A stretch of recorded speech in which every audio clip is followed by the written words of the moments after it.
having an entire weekend to think about what remarks I was going to make here this morning is a long time. So I guarantee you I went over this matter in my mind 100 times or more about what I was going to say this morning. I've been up here for 30 seconds now, and I already know it's going to come out in a different way. But your verdict at the first phase of the trial is important to note. It's important to note what was said by the state of Texas, because if you take the emotion out of their remarks, there's really very little left. They want you to base a verdict base your verdict on emotion. You know, the family's not going to get to see Atatiana anymore. We know that. It's a tragedy. We've acknowledged that. We've talked to you about that. There is no changing that. Your verdict won't change that.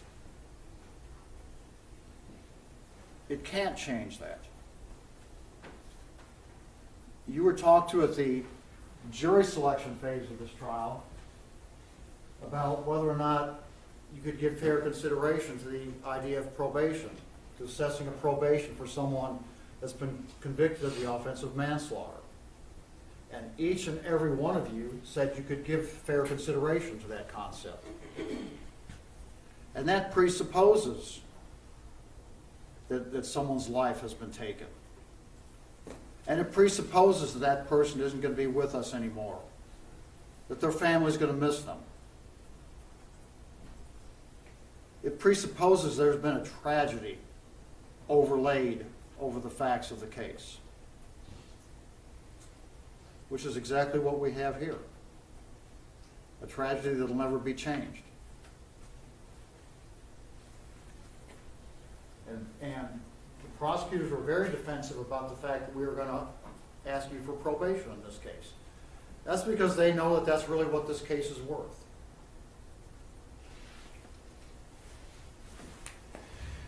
But they want you to do something else. So,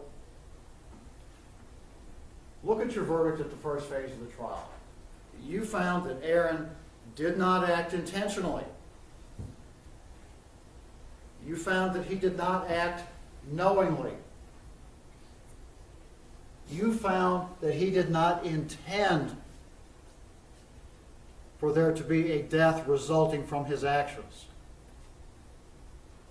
Your verdict said you felt he acted recklessly, which is a much lower culpable state of mind than intentional or knowing.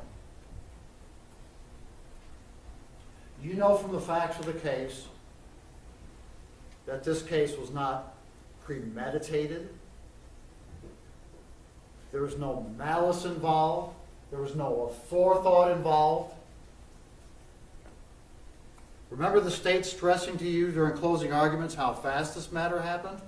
That is a very important fact for you to consider in your deliberations at this phase of the trial. How quickly that decision had to be made. Aaron Dean is literally being judged for a second of his life today.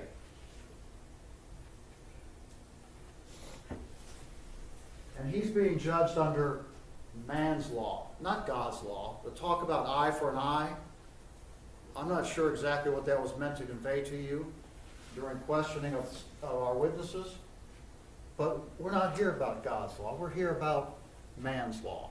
And the man's law is contained in the court's charge Judge Gallagher gave you. We're not here about money damages. That's for the civil court down the street. And you heard that there's a matter pending down there regarding this. This is about what is a fair and just verdict under the facts of this case and this case alone. What is the fair thing to do here? It's not a weighing or a balancing contest between the Carr family and the Dean family. It's not who's worth more. The judge doesn't tell you that in the court's charge. It's about what is the fair and just thing to do under the facts of this case.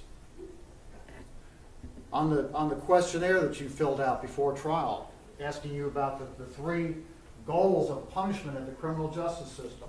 Those three goals are the three purposes of punishment are punishment itself, rehabilitation, and deterrence. Those are the three things that you are to consider as jurors in a case. You are asked which of those is more important to you, punishment, rehabilitation, or deterrence. And the answers from the group of you vary. But if you are talking about punishment, what is he being punished for? There was a life lost, tragically. But Aaron was working in the line of duty as a police officer, as a law enforcement officer. He didn't take it upon himself to go hunt someone down that had wronged him before, or knowingly place someone in a dangerous situation waiting for him to spring a trap on them. He was trained by the Fort Worth Police Department. He was hired by the Fort Worth Police Department. He was assigned by the Fort Worth Police Department. He was dispatched out there that night in the line of duty. And his testimony to you was that he was protecting himself and his partner. So what are we going to punish him for? Yes, there was a life taken. That's true. But look at how these things happen. Look at the chain of events that set it all up. What is he culpable for? He didn't plan this thing. He didn't set out that night. He didn't get up that morning and go down to the headquarters and get his assignment with anything like this in mind. He was trained in the Fort Worth Police Department Academy to eliminate a threat.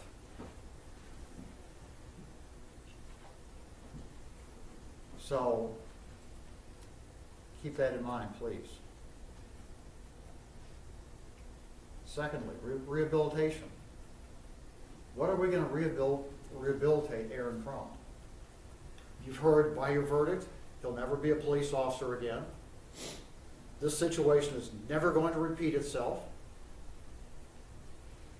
He'll have to move on and find some other form of employment, which he's done as best he can. He's probably the person least in need of rehabilitation that's ever sat in a defendant's chair.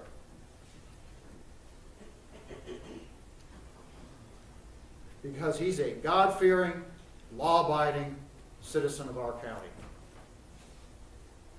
Yeah, Dr. Clayton came in here and said he was narcissistic, and you saw all those things placed on the board. Dr. Clayton had a very isolated opinion about Aaron Dean. 3 other psychologists disagreed with him. He was hired by the Fort Worth Police Department.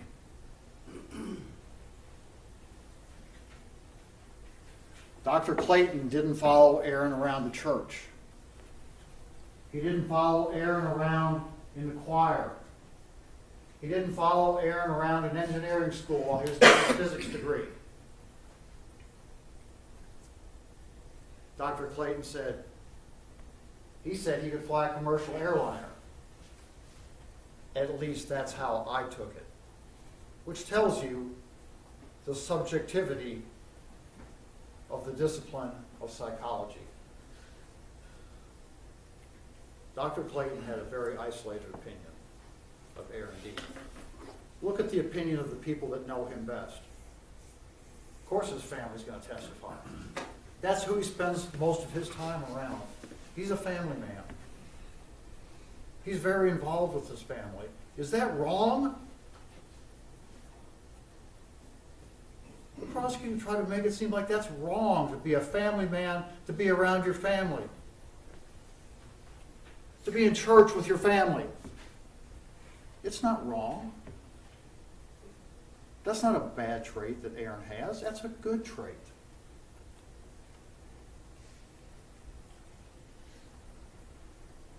He had an isolated incident as a late teenager in college.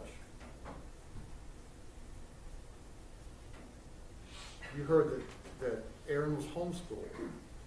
You heard that the purpose of the homeschool club was to help people socially adapt to college and the college environment. Is Aaron going to be judged for one isolated instance in his youth? An incident, no doubt, he's deeply embarrassed about and has been since that day. A teenage mistake. You know, if there had been anything else in his background, speaking of people that didn't testify here, if there had been anything else in his background, they could have brought it to you. There are 190 prosecutors and 60-some investigators in that office could have brought it to you. You didn't hear about anything like that. They could have brought you police officers. If he had messed up anything in training, they could have brought those officers to you, and they didn't. Detective Dugan came to testify because he and Aaron developed a friendship while they were riding around that squad car together. A friendship that they've carried on after this event. Detective Dugan told you Aaron was devastated, as you would expect a Christian man to be over the situation. Deterrence? What about deterrence? One thing prosecutors like to argue at the punishment phase of a trial is that the jury has to send a message. You've got to send a message to the community. You've got to send a message that this type of thing isn't tolerated. Well, ladies and gentlemen, in this case, you have to be very, very careful of the message that your verdict sends. Because in addition to the folks here in this courtroom, this case is being followed region-wide. And the police officers that have been here and the police officers that are watching need to know that when they leave, and their families need to know, that when they leave for work in the morning, that they can follow their training and they can defend themselves. Your verdict must walk a very fine line between what you believe Aaron Dean did and what other police officers in the same or similar circumstance might do. Because this situation, this exact situation, is an extremely isolated event. It's a one-of-a-kind fact scenario.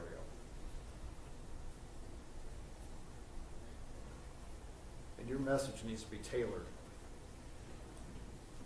If there is a message, it needs to be tailored to this event. Because the policing, the training, the methods involved, those were out of Aaron's control.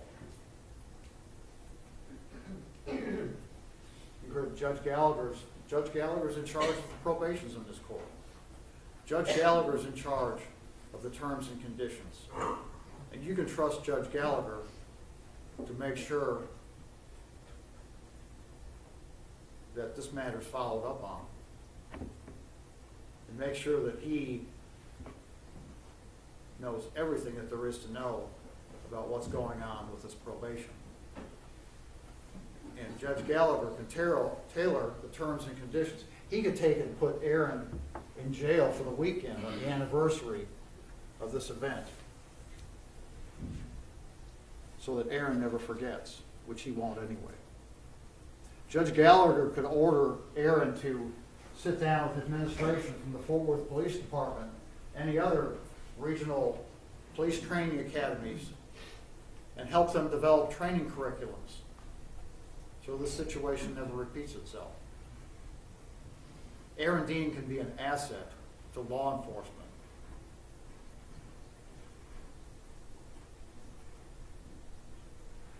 And he can follow every other term and condition of probation that Judge Gallagher has set out for him. Punishment, rehabilitation, and deterrence do not include the term revenge. And believe me, there are plenty in this community that are seeking that. But that's not the function of a jury. The function of a jury is to follow the law and set out the terms and conditions of probation that are applicable, or to make a decision that's applicable and based upon the facts of that particular case. There's no one else in this community that has heard all of the testimony and seen the demeanor of the witnesses and had your experience. This is your verdict and your verdict alone. And let's make no mistake about it, we are asking you to recommend to Judge Gallagher that Mr. Dean have his sentence probated.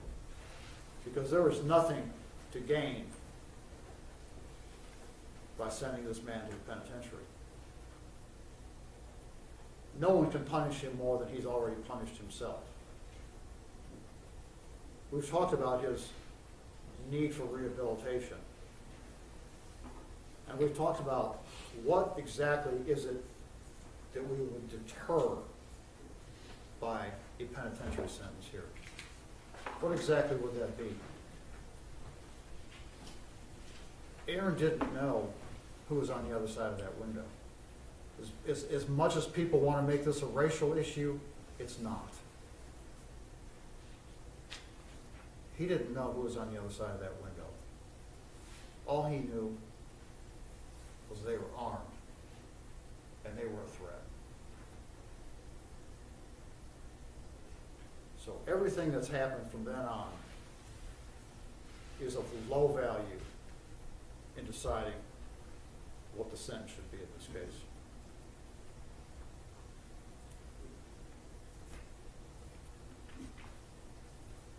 We had to file, the law requires that a motion, an application for probation be filed pre-trial, as the judge tells you in the jury charge. That's because both sides have to have the ability to question jurors such as yourselves about your ability to follow the law and to give fair consideration to the concept of probation, which all of you said that you would do. Every one of you. And ladies and gentlemen, on Aaron's behalf, on behalf of police officers, and those who risk their lives on a daily basis to keep us safe, we're asking that you give that concept fair consideration here. Because this case deserves that fair consideration. Aaron deserves that fair consideration. You have 2 minutes, Mr. Thank you. Stand up there. Ladies and gentlemen, this is Aaron Dean. This is the man that you'll be passing judgment on in a few minutes.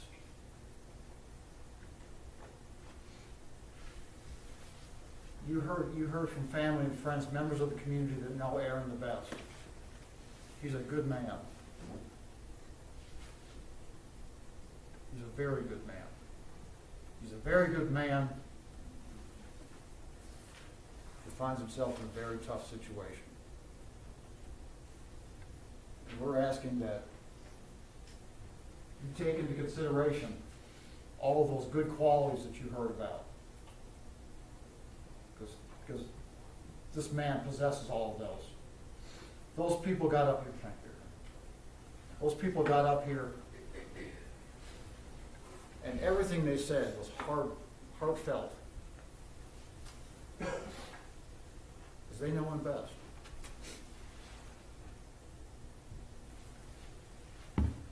gentlemen, you have Aaron Dean in your hands. And like the prosecutor asked you to do, I hope you remember my remarks when you go back into the jury room. Because like at the first phase of the trial, the prosecutors get to close here. They get the last say. I don't know why, but that's what the law allows. So I'm asking when you go into the jury room and start your deliberations, that you recall the things that I've said here this morning. And you take all of those into consideration. And you arrive at a just and fair verdict. Thank you very much.